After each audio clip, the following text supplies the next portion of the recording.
Start.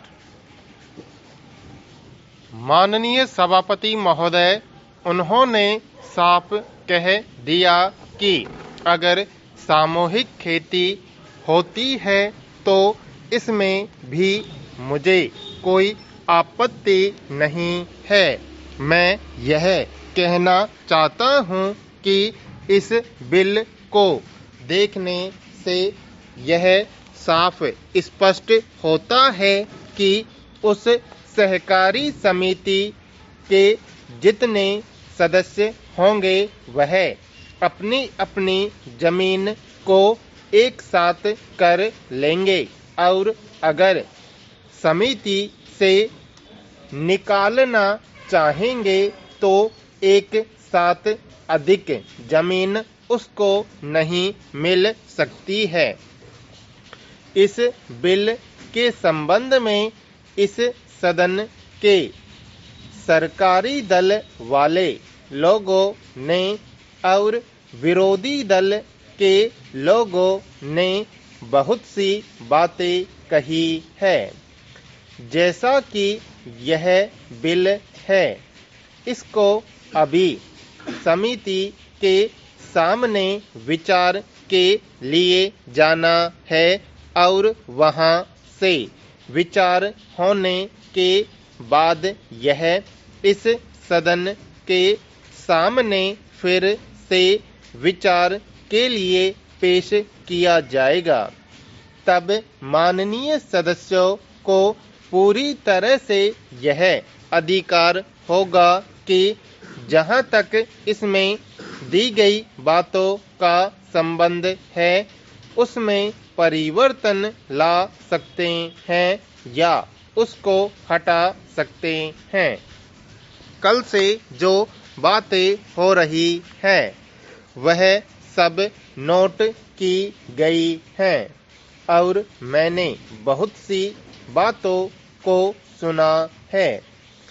इस समिति में उन सब बातों पर विचार किया जाएगा। बहुत से माननीय सदस्यों ने इस तरह की बातें कही हैं, वह बहुत आवश्यक मालूम हुई हैं और जैसा कि मैंने कहा है उन पर विचार किया जाएगा। जहां तक सहकारिता का संबंध है, चाहे सरकारी दल वाले माननीय सदस्य हों चाहे विरोधी दल वाले माननीय सदस्य हों, सबकी यह मांग है कि जब हम जनता के राज में विश्वास करते हैं और अपने यहाँ जनता का राज स्थापित कर लिया है और जबकि देश में गरीबी है और उसका गलत लाभ भी उठाया जाता है, तब सहकारिता की बहुत आवश्यकता है। इसको रोकने की आवश्यकता है। यह सभी लोगों की राय है।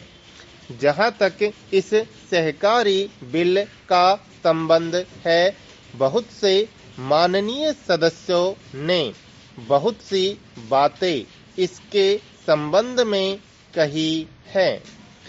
मैं सब बातों का विवरण में तो उत्तर नहीं दे सकता हूँ, लेकिन मैं थोड़े में विशेष बातों का उत्तर देने का प्रयत्न करूँगा।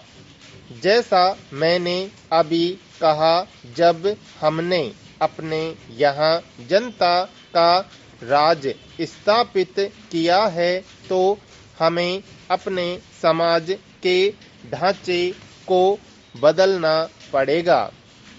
हमारे यहाँ गरीबी और अमीरी चली आती है।